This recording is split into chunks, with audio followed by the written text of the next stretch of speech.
Есть бабки, которые гадают чисто ментам.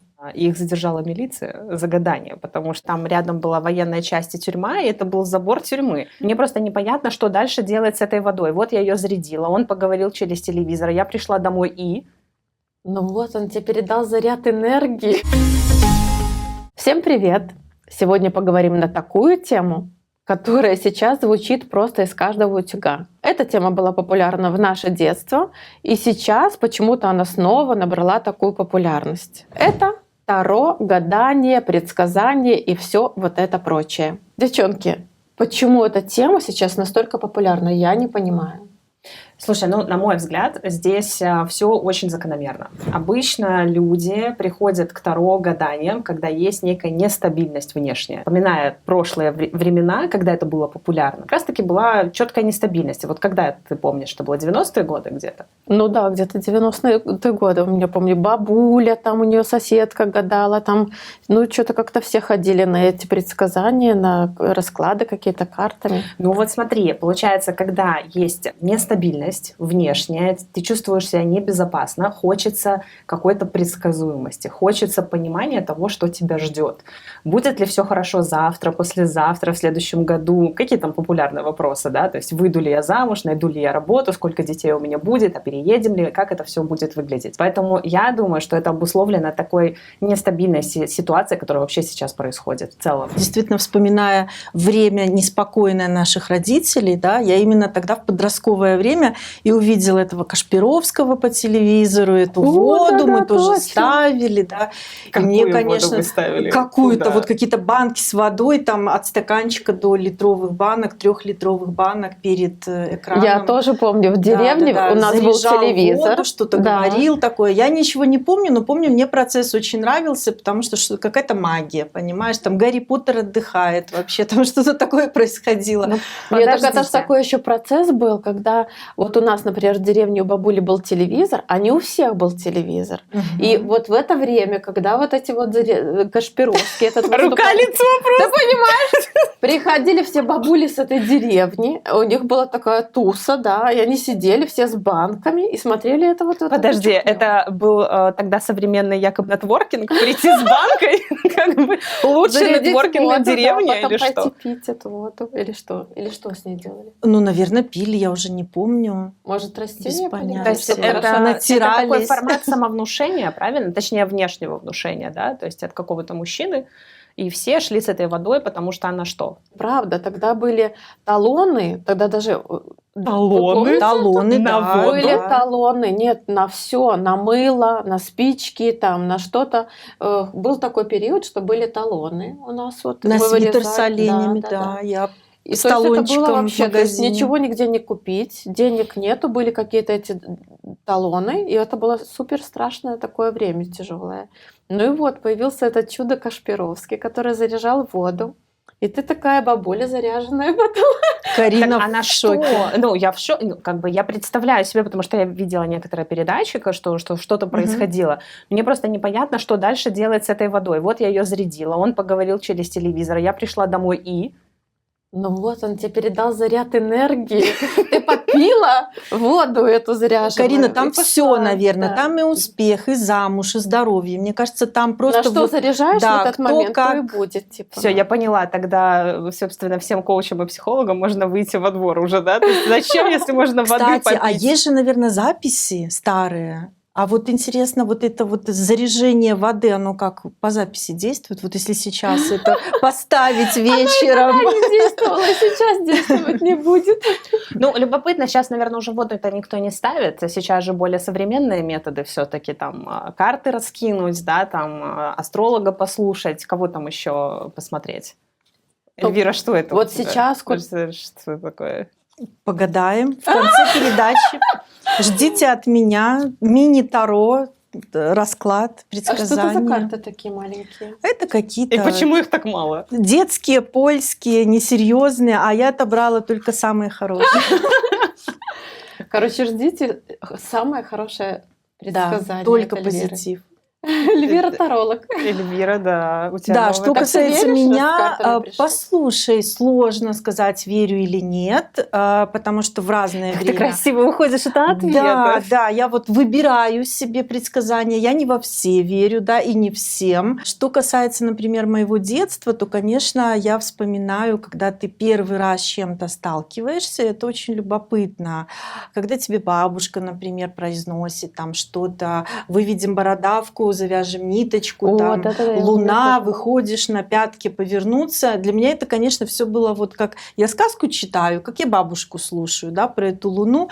Ты ничего не понимаешь, но это все очень любопытно, и ты прислушиваешься. И я не знаю, что происходит с этой бородавкой, но она удалилась через какое-то время сама. Так, отпала. подождите, девочки, давайте немножко системы введем, да? То есть получается, есть истории каких-то заговоров, приговоров, которые работают на здоровье, ну типа со здоровьем там что-то, а есть, которые там, не знаю, приворожить, отворожить, что там еще делают, привлекают, отвлекают мужчин, женщин, работу, успех, деньги. Предсказывают, да, можно и приворожить, видимо, можно предсказать Так, будущее. а если этого не происходит? Ну вот ты пришел, заплатил деньги, ну как бы обычный бизнес-процесс. Ты приходишь к тарологу, кому там, гадалке, платишь ей деньги, она тебе говорит, все, через месяц, там, Эльвира, ты встретишь мужчину своей мечты, еще одного, ну, например, да?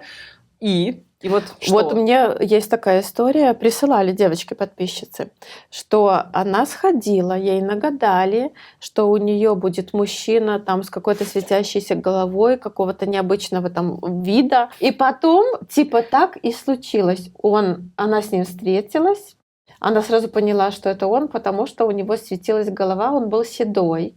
И он был необычного вида, потому что он был супер большой мужчина. Высокий. Ну, не толстый, а вот высокий. И, Но вам типа, не всё кажется, сбылось. что это такое самовнушение, и кроме этого еще ограничение своей жизни, когда ты начинаешь искать мужчину со светящейся головой и, соответственно, отшвыриваешь всех тех, у кого голова не светится, а они, может быть, вполне себе и ок. Да, вот в этом-то и есть и штучка. Все, что касается каких-то прогнозов, это, знаете, с одной стороны, вроде как себя немножко обезопасить, потому что вроде как ты знаешь, что будет, а с другой стороны, это как будто перекладывание ответственности на таролога, там, неважно на кого, что вот, так же сказали, наверное, так оно не получилось, потому что там что-то ошиблись, а не я что-то не сделала для И этого. делать для этого ничего не надо, оно вот тебе предсказали, и оно само сбудется. Да, не так, Маш, сбылось. Сбылось, Вы знаете, да. мне вот это вот нравится. Сбылось, пришлось, упали, припали, как будто само там что-то решилось. Хотя на самом деле, может быть, я слишком реалистично к этому подхожу. Собственно, если я ничего не сделаю в этом направлении, то мне ничего и не будет. Подожди, короче, ты не веришь, получается. Ходила ты гадать когда-нибудь? Нет, я гадать не ходила. У меня есть знакомые и подруги, которые периодически ходят погадать, как бы для того, чтобы удостовериться, что все будет хорошо. Я не могу сказать, что мне это как бы привлекает, я к этому ровно отношусь. Это выбор каждого человека пойти, узнать и так далее. Здесь важно понять, что ты будешь с этой информацией делать. То есть если тебе сказали, что окей, ты через 2 года выйдешь замуж, да, то есть ты что, будешь просто сидеть и ждать, как принцесса на бобах? Или что? Или ты все-таки что-то сделаешь для этого? Каждый выбирает сам. Либо что-то делать, либо ждать. А потом говорит, что не исполнилось. Не исполнилось, пойду к другому. Плохая гадалка. Да, плохая гадалка, вообще туда не пойду, не срабатывает. При этом мне моя мама рассказывала о том, что действительно, когда-то там она ходила тоже к гадалке, многое там что-то сбылось, из каких-то ключевых событий в жизни, там что-то кто-то разведется, у кого-то нормальный бизнес будет, все остальное ничего не сбылось. На мой взгляд, да, то есть эти вещи же можно, по сути, немножко отследить, когда ты находишься рядом с человеком, да, то есть ты видишь, где у него там зрачок расширяется, когда тебя, например, гадалка начинает спрашивать, а с каким вопросом вы пришли? И ты такой, уф, да, то есть, как бы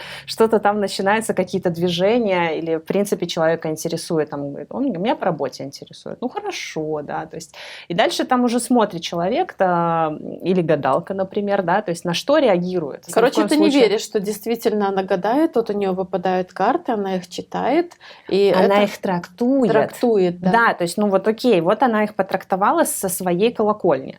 Я смотрю на одну и ту же карту, Нет, могу почему видеть есть же по-другому. даже школы, которые, есть общая какая-то история, вот эти трактовки этих карт. Ну, то есть ты имеешь в виду таролог? Тарологов школа и так далее есть. Короче, ты за всю свою жизнь ни разу не ходила, ничего не погадала? Нет, к тарологу ничего. я не ходила. А я ходила. Ну и? Рассказывай. А ты ходила? Нет. Нет? Не ходила? М-м. А я расскажу. Когда я развелась с первым своим мужем, и это было какая-то... Ну да, это было сложное время. Ты типа не знаешь, что там... И мама мне говорит, пошли, сходим к гадалке. Мы сходили. И хоть убей, я не помню, что она говорила. Маме даже звонила перед нашим выпуском вот этим. Я спрашиваю, мам, ну что там, ты помнишь? Да, помню, мы ходили. А что она сказала? Мне вот кажется, что мама тогда расстроилась, что типа она сказала, что я уеду далеко жить от нее. Ну, я вот могу только, наверное, сейчас догадываться, так это и было или нет. Вот куда к ним заходишь, у них или что-то такое происходит, что ты потом не помнишь. Может быть, тебе просто сказали что-то такое, что тебе не очень понравилось? А вот я теперь уже не буду, не знаю. Ну, этого мы уже никогда не узнаем, что там было. Так вот, мне любопытно, почему так важно пойти к какому-то другому человеку, когда можно, самому для себя определить, что для меня сейчас будет вот этой опорой. Мне, например, очень приятно, когда кто-то скажет что-то хорошее со стороны. Классно. А если же. там нехорошее, Эльвир? А они почти всегда все хорошее говорят. Так Я вот не тут знаю, вопросик может быть, возникает. гадалки вот эти, к которым приходишь, а там какая-нибудь бабушка, там гадалка, да, что-нибудь такое. Я вот таких не была, я слушаю только в YouTube, нахожу каких-нибудь там таро-предсказателей и так далее. И мне так нравится, когда они сидят на фоне моря своего, улыбаются и говорят: овны, у вас все будет хорошо, я вас обнимаю. Так вообще подожди, прекрасно. это не тарологи, Мне это уже астрологи. Нет, это там таролог, да, раскладка карты, все такое. Да мне даже все равно, как они называются. Вот мне нравится сам посыл вот этот. Если человек улыбается, все позитивно. Все, спасибо огромное, закрываю компьютер, мне достаточно. То есть я не хочу точно чего-то знать, а вот просто хорошее слово. Что у тебя даже прекрасно. соблазна нет узнать, вот что ж там будет-то? Смотри, мне кажется, что я где-то внутри не верю в это во все, поэтому мне и не хочется. Потому что, я включаю рациональность, какая у тебя, например, и я понимаю, что всем овнам мира будет большая прибыль в следующем месяце, и будет все хорошо. Я понимаю, что у всех овнов все хорошо не будет, да, потому что и то случается. А с другой стороны, очень приятненько. Но есть гадалки, которые реально умеют и правильно трактуют эти карты, которым очередь там записаться или что-то. Вот я, например, вспоминаю свое детство. Но тогда это было, вообще прям дико популярно. Этот Кашпировский, вот эти все гадалок было очень много, чуть ли не в каждом подъезде. Но были такие, к кому ехали там со всей Беларуси вот в этот куточек к вот этой бабушке. И вот такая бабушка жила по соседству с моей бабушкой. И вот к ней целый день идут люди с утра до вечера, она гадает, все выходят, вот моя бабушка там, например, разговаривает с теми, все сбылось, вот я уже второй раз. И мы что делали? Мы малые, бабуля ж соседка, да, что нам не сходить к ней, нам прикольно. И она нам по-серьезки раскладывает эти карты. А мы что, дети малые, я не знаю, мне, может, лет 6 было тогда. Что она тогда мне гадала, что она там рассказывала. Нас отпускали к этой бабусе, а мы к ней: бабуля, давай погадаем. Но видишь, какой-то интерес был у вас, да? Даже вот я тоже не понимаю, откуда, но с малолетства есть какой-то интерес, что-то притягивает, и интересно разобраться. Мне кажется, это всякие секретики. Знаете, это вот быть, детям же нравится, да. Знаете, вот скажи, что ты спрятал где-нибудь подарок на Новый год, Господи, разнесут квартиру, но найдут. Но это я вот точно находила. Я помню, как мы с братом шуршали по всей квартире в поисках подарков, потому что мы знали, что они уже шуршат где-то. И здесь, мне кажется, то же самое. Какие-то секретики, что-то интересное. Я помню, вот мы сейчас говорим, что мы собирали, знаете, в коридорах темных, да, и вызывали пиковую даму, помните? О, вот это я не делала, я очень боялась. Это было очень страшно. Это было страшно, но мне кажется, это вот чистое мышление. Вот интересно, кто из наших вообще подписчиков тоже что-то такое делал? Я в лагере гадала. И вызывались, вот напишите, вы если делали, то вызывались, вот это вот что-то помните мистическое, ты помнишь? Да, я помню, но мне кажется, что это тогда и была игра воображения, потому что ты находишься в темной комнате, вы всем на таком нервозе неком, да, то есть и вы все эту пиковую даму, там что-то у вас. И вы вызывали, да? Да, мы в детском лагере, это лето, это куча девчонок, и мы тоже выключен свет, делаем вид, как будто мы спим, а самих огромная толпа, и со всех кроватей собрались. И девочка одна сделала вид, что она умеет, и что-то там, я уже не помню, в чем там процесс был, но мы испугались жутко, когда на потолке такое пятно света. Вот просто яркое, огромное пятно света появилось. 100 пудов. И мы, конечно, все потом начали бежать, убегали. Мы потом на улицу выбежали, уже кто-то в слезах, кто-то рассказываем, вот что случилось. Потом одна девочка признается, говорит, это я конфеты открыла, коробку и лучик света. Вот так все и было. Ну, нам было за то, что Слушайте, вспомнить. ну вот любопытно, знаете, еще вот эти всякие гадания, да, то есть есть же наверняка определенная какая-то статистика. Я вот посмотрела, да, статистика. А, ты посмотрела? Да, Да, статистика, да, то есть что чаще всего спрашивают во всех этих историях? Как вы думаете, что? Что будет? Где? В какой сфере? Ну, в личной жизни. А сейчас политической, может быть. Ничего Нет? подобного, да. То есть вот именно Никого в личной не сфере... интересует политика, да. Не, подожди, сейчас гадание еще не открой, везде там расклад на то, когда там закончится. Но жизнь личная всё жизнь равно, все равно да. она выходит на первый уровень, потому что на фоне всех событий все равно человека интересует, а что будет со мной? Я тоже гадала второй раз на личную Вот жизнь. смотри-ка, Расскажи. Вот, вот. А на политику гадала? Нет, на политику видишь, нет. кому Да она зачем тут нужна? гадать? Да. Это Я всё помню, понятно. мне кто-то предложил Таро раскинуть на моего вот теперешнего мужа. Я Который такая, смотрит нас за кадром, Да, да. Мгм. И я, короче, ну там надо было сказать имя его, мое имя там и так далее. Сори, я просто Мне вижу раскинули. лицо Саши сейчас как-то за кадром. Нет, так слушайте. И раскинули и сказали, что он вообще не подходит тебе. Короче, он там вообще... Вы Можно я сниму раз твое на лицо? И в итоге сколько лет мы живем вместе. Вот. Но А я же сколько? тогда могла, подожди, а я же тогда могла, блин, не подходим, ну все. Абсолютно. Вот в этом же и суть, на самом деле. Есть же люди очень восприимчивые к такой информации, да, то есть и многие на самом деле задумываются. Вот помнишь, как тебе девушки в чате писали, что я очень восприимчива к такой информации, мне страшно идти, потому что мне скажут, и я в это поверю. Если ты идешь туда, да, то есть это альтернативный подход и информация, которая может быть принята ко вниманию. Все остальное это исходит исключительно от человека, да, то есть как я это вижу, куда я вообще стремлюсь, куда я иду. Больше тоже есть гадалки. Да ладно. Да. Я на Польские- карте, на польские Google гадалки? карте есть. Польские гадалки, Серьёзно? польские бабки. Давайте сходим на YouTube-канал, узнаем, что будет. Что будет? Будут ли Чё подписчики расти? Кстати, подписывайтесь на наш канал. Кто пишет гадости нам, да? Пишите гадости, пишите хорошие комментарии, но подписывайтесь обязательно, потому что 80% наших зрителей смотрят нас без подписки. А это очень плохо. Нас это расстраивает. Это даже без гадалки мы узнаем. Да, По любопытно. Я, аналитике. если честно, я была уверена, что в Польше как бы эта история не очень сильно работает. На мой взгляд, просто по менталитету они более такие приземленные, что ли. И для меня это прям открытие, что есть гадалки Открой. на Google Maps. На Google карте посмотри. То есть да. это прям, может быть, индивидуальный предприниматель. Врушка Таро, Томаш. О, Томаш, да. какой-то Давай, Томаш. сайт есть? Томаш. Да чё ты сайт фотку покажи, да? Тут фотка есть, если что. Посмотрите, у него карта тут все. Так, услуги, Ну, описание. Ну-ка, Так, цена, сайт, цена. подожди, сайт. отзывы есть здесь? Да подожди ты, женщина. Так, посмотрите, нормальный мужик. Нормальный мужик. Ну, надо Оферта. Пожалуйста, кош сеансу 200 злотых, 45 минут. Гадалка в Минске, Вета, ясновидящая, на улице Неманская. Она нам рекламу заплатит? Вета. Ясновидящая, сайт ясновидящей Сайт Веты. есть, Подождите, смотрим. Все. Сильная гадалка и ясновидящая в Минске. Потом, Так, где давайте потом оно стоит? узнаем. Мои услуги, гадания, обряды, очищения, бизнес-магия, любовная магия, защитная магия. И вот есть отзывы на этом.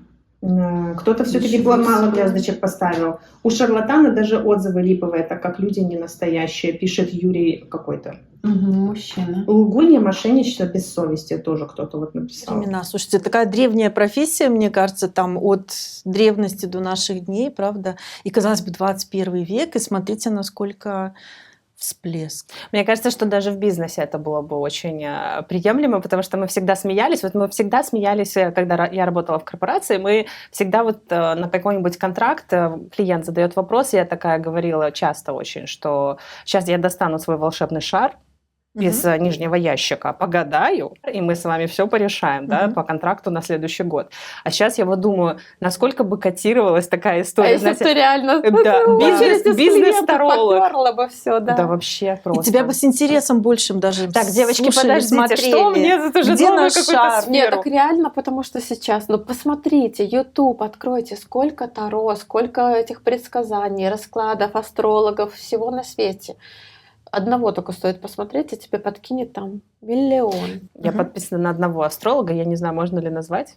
Ну, В общем, зовут ее Анжела. Вот кто понял, напишите плюсик в комментарии, я буду знать, что вы мне... родственная душа. Родственная душа. Но я объясню, почему я смотрю. Потому что она всегда называет козерогов прекрасные, мои любимые золотые козероги. Ну как можно это не смотреть, когда тебе говорят, что ты прекрасен со всех сторон? 100%. Ну, абсолютно. Я Мне только таких и смотрю. Мне да. уже даже все равно, что она говорит, я просто слушаю. Недавно просмотрела мелькотно так Тамара Глоба, думаю, ну дай-ка. И у нее там про политику, что обострение ситуации, я такая, ну и выключила. Думаю, ну обострение как-то мне вообще не интересно. Я поняла, что мне интересно, когда что-то, да, хорошее. Вот чтобы хорошее сказали. Да, я тоже одного таролога смотрю, который успокаивает и говорит, все будет хорошо. Вот он, что не расклад, все будет хорошо. Еще тембр голоса такой приятный. Да, голос, А вам не улыбка, кажется, вот что это мы как всё раз сейчас приятно. подобрали топ-3 действий для тарологов-астрологов, да? Говорить позитивно, Да. говорить приятным голосом и не говорить о политике. Вот. Я ж думала, мужики вообще не ходят на эти гадания. Оказывается, в Беларуси есть бабки, которые гадают чисто ментам. Приходит именно вот этот контингент, мужской исключительно, и делают вот эти вот расклады. Мне кажется, узкопрофильная это- бабка. Ну да, то есть видно, что позиционированием занимается, да? То есть Да-да-да. сразу. Ну, я в Определила хорошем свою хорошем аудиторию смысле, да. целевую. Да.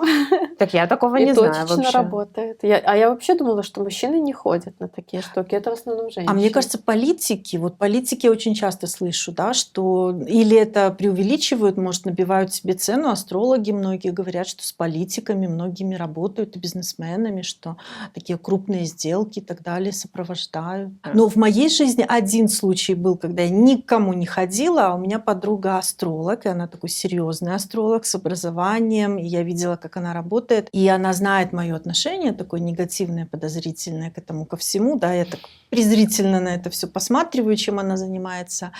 Но она мне в какой-то момент дала тетрадь, говорит, слушай, я много лет назад, когда еще училась, свою там то ли карту посмотрела, то ли что, как это вот называется, она на меня сделала вот это предсказание. И в предсказании был развод. Он у меня и правда был.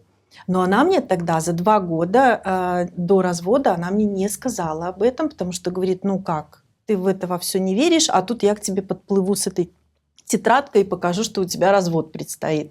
Ну, говорит, я была уверена, что ты не готова к этой информации. И она мне показала уже после развода, потом эту тетрадь. И если бы она мне устно сказала, я бы, может, еще и не поверила. А когда эта тетрадь лежит, и там даты все проставлены, то есть человек это на самом деле писал за 2 года до развода, я так, о, ничего себе. Но она мне не показывала и не говорила, потому что она говорит, ну зачем? То есть ты была не готова к этой информации. Зачем я тебе скажу? Ну правильно, это как из разряда непрошенных советов. Ты не спросила, она тебе и не ответила. Но не смогла не показать потом, чтобы... Потому что ты не веришь, да, а вот на тебе. Да, и тут я задумалась. Так, а последняя страница там были? Что там дальше? А дальше мы как-то, да, что-то поссорились, не общаемся. И Ну там тоже, видать, это было. Она думает, наверное, надо тетрадь интересно, я ей показать позвоню, сейчас. да, позвоню, узнать. Покажу тетрадь сейчас, потому что потом поссоримся, лучше сейчас пусть узнает. Тарологи, карты и так далее, это все равно некая интерпретация, да, то есть там, понятно, есть какая-то короткая интерпретация самой карты, да, там, что они обозначают, но дальше там же подтягивание под ситуацию, под запрос клиента.